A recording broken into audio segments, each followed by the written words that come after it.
once you reach a certain income level in a country and countries grow and become slightly richer, the most important thing that enables people to work and to function in their lives, that gives them capabilities, that gives them the freedom to do and be, is work. And so the things that work gives you is not just income, but it's also often access to social security. It's what allows you to maintain your family.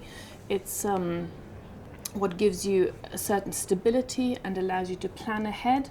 It's often what gives you access to credit, and so there are a lot of things associated to work which are incredibly important and which are very important in lifting people out of poverty and beyond, and lifting them also out of vulnerability.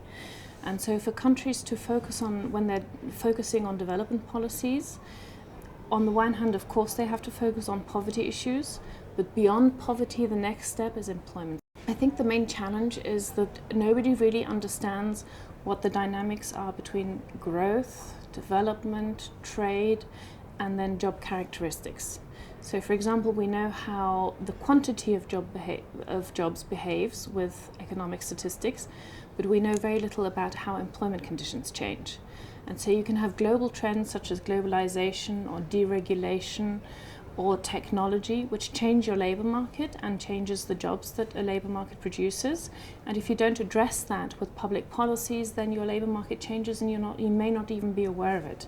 So the first thing that governments need to do is they need to measure what's going on. They need to have appropriate statistics. They need to ask workers about their job conditions, not just about whether they have a job.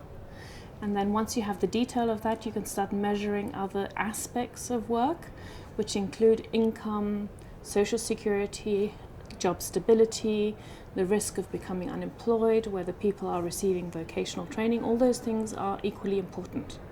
And so you need to know how workers are behaving in the labor market, what kind of jobs are being created, so that you then can create public policies that will help workers develop their capabilities. I think the most important insight is that when you look at the countries that have developed appropriate data sources, for example, the European Union has a very good working conditions survey called the European Working Conditions Survey, and that's now being rolled out over an increasing amount of countries, and hopefully is going to start in some developing countries, for example, in Latin America and Brazil, and in some other countries also. And so the more countries you can bring into a survey like that, the more internationally comparable data you have, and the better we can then research these topics, and then we can make better policy recommendations.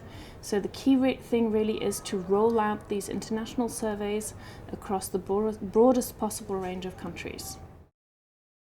Get informed.